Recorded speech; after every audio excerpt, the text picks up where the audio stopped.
Hello everyone, it's Monday and you're watching Within the Frame. I'm Kim Bo-kyung. The three-day-long G7 summit came to a close on Sunday. Among the many issues discussed, a notable one was North Korea's ongoing threats and provocations. The G7 nations issued a joint statement urging Pyongyang to abandon its nukes. And a short trilateral meetup between Seoul, Tokyo, and Washington was held, where leaders reconfirmed their commitment to strengthen deterrence against North Korea. What do all of these suggest, and how might North Korea, even Russia and China, respond to the deepening divide between them and Western nations? For an in-depth analysis, we invite into the studio Doctor Go Myong-hyun, Senior Fellow at the Asan Institute for Policy Studies. Dr. Go, welcome to the show. Thanks for having me.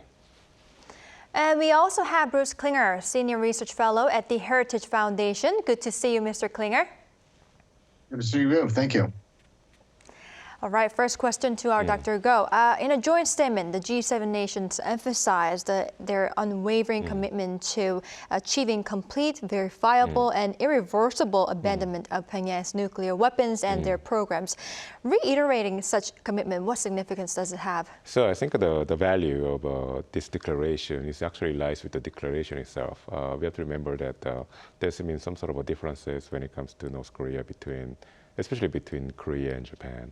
So this instance, the leaders of three countries coming together and taking this small step of taking pictures together and declaring that the ultimate goal of the three countries regarding North Korea is one single objective of complete irreversible denuclearization of North Korea sends a very strong message to North Korea that there's no way for North Korea to play, say, Korea against Japan or Korea against the United States or like a United States against Japan. So it shows like a complete alignment when it comes to North Korea.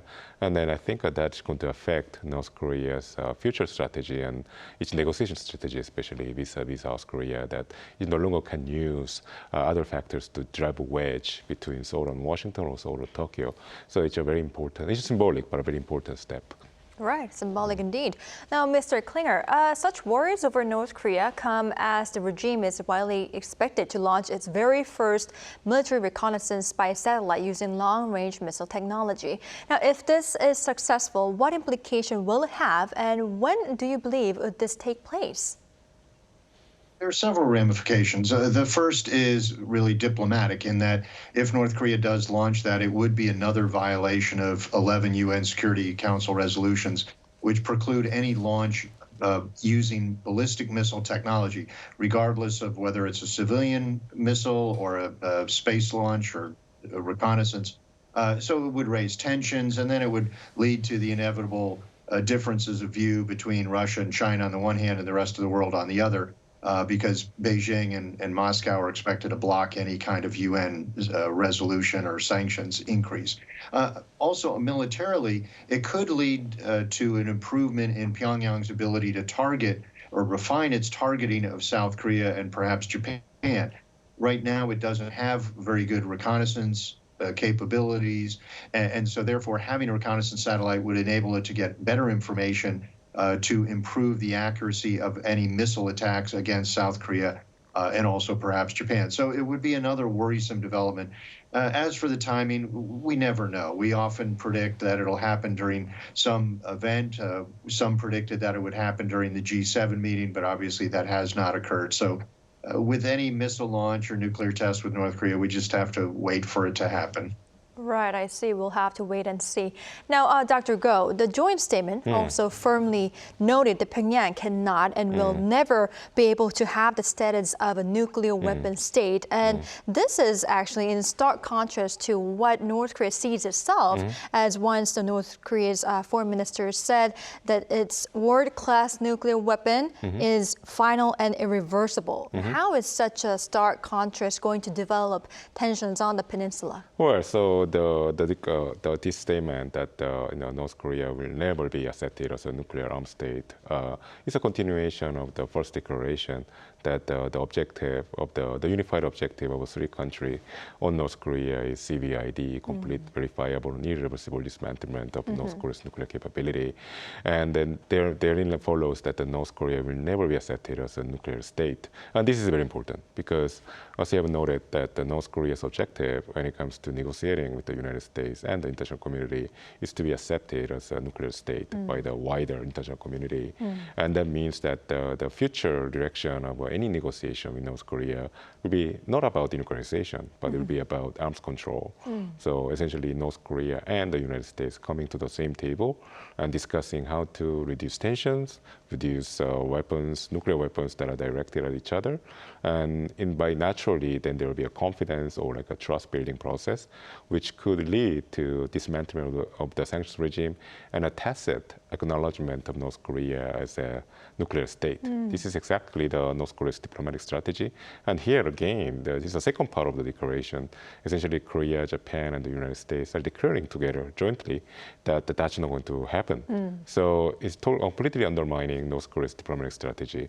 So it's very symbolic, but at the same time, essentially caps the upper bound of North Korea's expectation regarding the rest of the international community, and that's going to really throw a wedge, so to speak, between and essentially pressure the regime to come up with a different approach towards the international community. And I think it's very telling that the North Korea has refrained from carrying out this often carried out provocation of ballistic missile launch during the meeting, the G7 meeting in Hiroshima. So I think North Koreans are very in a dilemma now, and this is a good thing. I think North Korea should think about a choice that's different from provoking, and then essentially engage in a more constructive approach towards solving the crisis in the Korean Peninsula. Right. So it's time for North Korea to change its policy. Exactly. Right.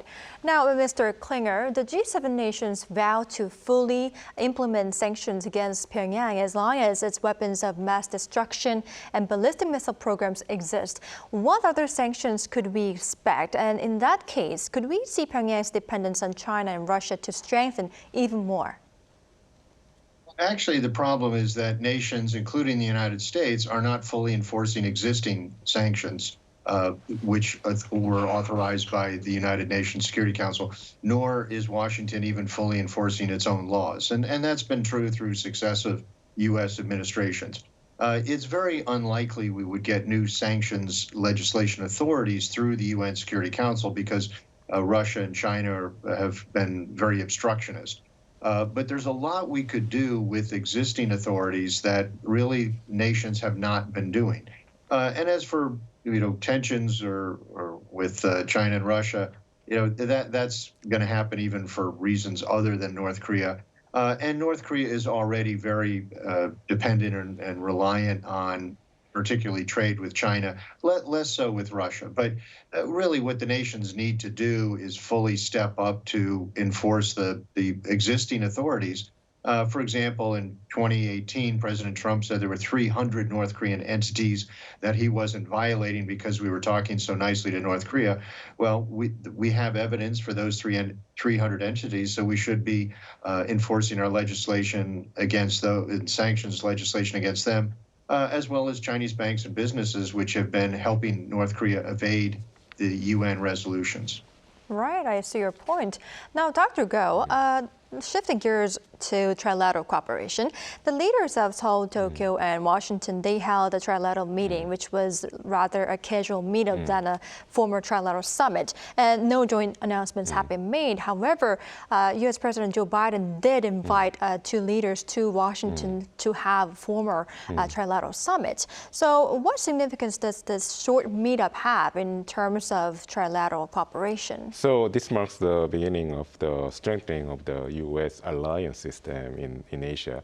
So what I mean by alliance system, it's not just a bilateral alliance between, say, United States and South Korea or United States and Japan. We're talking about an alliance where it's like more than two countries join in and then have a very strong cooperation on many different issues. So what the United States wants clearly for Korea and Japan is Korea and Japan to speak directly to each other and come up with a very strong relationship so that in the end form a basis that actually makes the U.S. alliance system in Asia much more solid and then sustainable. So I think what's going to happen in the near future is that there'll be an expansion or extension of the alliance beyond the military domain. There's a military domain as well. The conventional deterrence is very important, especially against North Korea.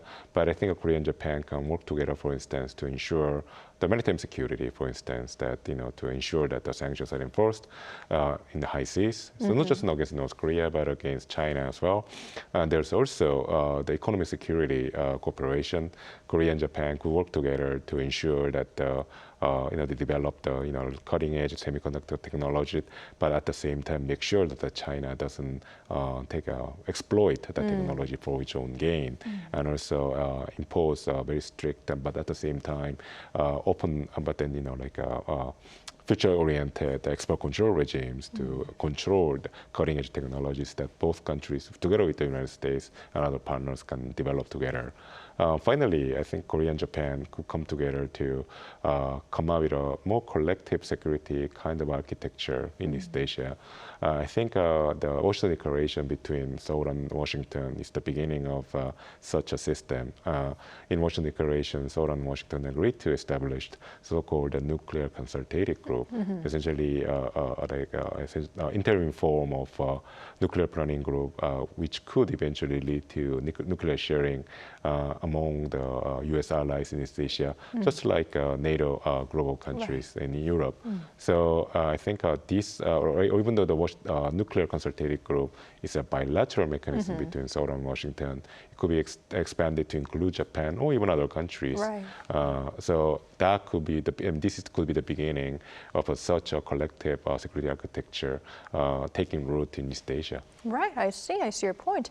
Now, Mr. Klingner, the trilateral meeting focused on reaffirming promises that were made during the last summit in Phnom Penh, such as enhancing real-time information sharing to effectively tackle persistent North Korean missile threats. Now, how are working-level discussions over this issue going on, and what should the three countries focus on to make a three-way system operate effectively? So is very important for the national security of all three of our countries. If we're having more direct linkage of sensors and from all different sources, then it improves our ability to intercept North Korean missiles that are coming to any of the countries. It's like having three outfielders in baseball being able to talk to each other. They're more likely to give interception information to the other and make it more likely we can intercept the missiles. Right now, the talks, I think, are sort of very technical, trying to figure out which systems need to be connected, how that is being done. Because so far, what we've had is the U.S. and South Korea and the U.S. and Japan have very good interaction and integration of their systems. But the weak link has always been between South Korea and Japan. And what we see is when North Korea launches a missile, sometimes there are different assessments by Tokyo and Seoul. One might say 2 missiles have been launched, one might say 1. And that really shows that the countries have not had very good linkage amongst their systems. But if we have the systems together, it would be better for all of us. The best would be a full integration, not only of sensors, but of interceptors. But so far, South Korea has always been very resistant to a full integration of its missile defense system with the allies, given the historic differences with Japan. But hopefully these talks can overcome that and increase military cooperation, not only on missile defense, but other military issues as well. Right, I see. Now, Dr. Go, I know that you have already pointed out this point, but I'd like to ask you more on this. If another trilateral summit does take place in Washington, what more developments or tangible outcomes could we expect from the trilateral summit? So I think there's the APEC summit coming up later this year, and then there's the East Asia summit. So I think these are all opportunities for the leaders of three countries to come together and then essentially, at the most basic level, could reiterate what they have declared this time, warning to North Korea, and also as reaffirming that the three countries are finally see eye to eye when it comes to all the major challenges that the liberal democratic countries face today. And again, I think there will be also not just like there's a political statement or like security-related statements, but also there will be tangible economic initiatives that the three countries could declare together.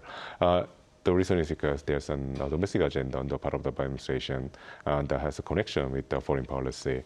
And we know that the United States government is, at least the Biden administration is going to, is thinking about the next presidential election. And so there should be some important announcement regarding economic cooperation that shows that it creates jobs and in the United States. And I think that could lead to essentially declarations that shows that the United States has been able to secure the supply of critical components, especially critical minerals that are very fundamental in sustaining the cutting-edge technologies and especially in the electric vehicles and so forth.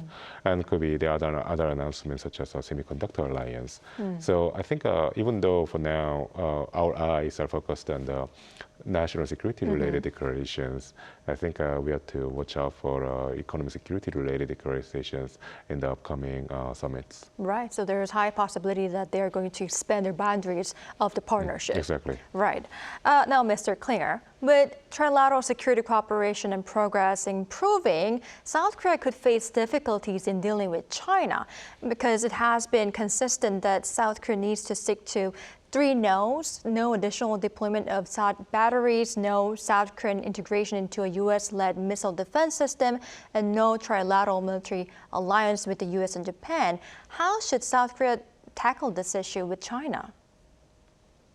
We've already seen that President Yoon has adopted a much more firm and principled position towards China. And he's pushed back on Beijing when they've tried to intimidate Seoul as well as other nations.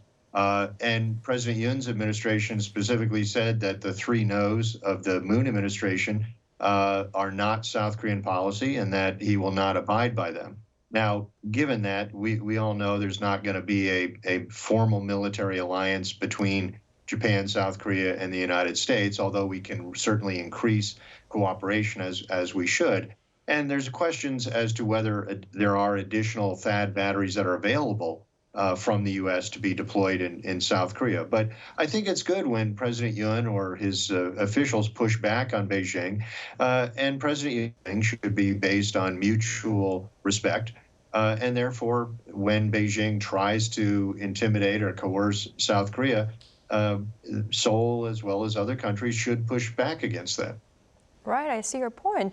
Now, Dr. Go, I'd like to ask your opinion as well. I mean, in a much broader sense, with Western nations' voices of concern against Russia and China growing more than ever, South Korea indeed is facing a dilemma which foreign policy should take, right? I remember that you have once talked about the strategic clarity. Is that what we need to adhere to? So that's exactly what President Yoon has done this time, too. At the sideline of the G7 meeting, President Yoon had a meeting with President Volodymyr Zelensky of Ukraine, and then President Yoon said something very essential at this time which is the fact that he equated North Korea's illicit nuclear development and threats against South Korea and other neighboring countries with Russia's illegal invasion of Ukraine. So it's showing that North Korea, Russia, all these countries are essentially threats to the peace and stability of the international system, and therefore it's not so North Korea is no longer a particular issue that pertains to South Korea, Japan, and the United States alone. It represents a threat to the non-proliferation regime. It actually reflects grave threats against the peace and stability of South Korea. North Korea clearly threatening South Korea annihilation with nuclear weapons. So I think he knows how to show that the moral importance that of these threats have, and therefore he naturally creates the ground for South Korea to align itself with the wider international community. And with more numbers, we'll have a more effective deterrence as well as a pressure mechanism on North Korea.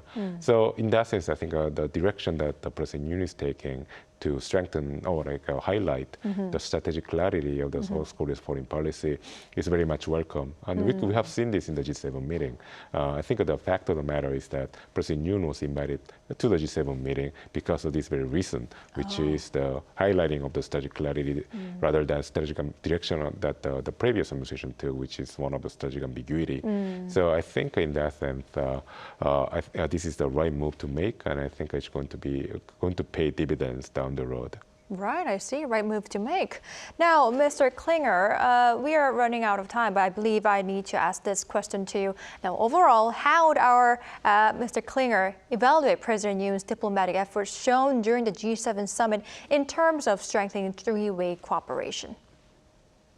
I think we have to give him very high marks. South Korea is not a G7 nation, but President Yoon certainly had a role as if South Korea was. So he's been very expansive in increasing and enhancing South Korea's diplomatic role in not only Asia, but I think worldwide. We saw the Asia-Pacific 4 summit meeting on the sidelines of the NATO summit last year. And we've seen really President Yoon reaching out not only to Tokyo in the United States and Beijing, but really throughout the Indo-Pacific region, and also bringing together Asia and Europe to try to solve both regions' problems. So I've been very impressed by President Yoon's foreign policy initiative so far. All right, good to hear. Now, unfortunately, this is all the time we have for today's edition, but thank you, Dr. Go and Professor Mr. Klingner, for your insights. We really appreciate it. Thank you very much. My pleasure. All right, that's all for Within the Frame tonight. We'll be back tomorrow with more in-depth stories. Thank you for watching, and goodbye.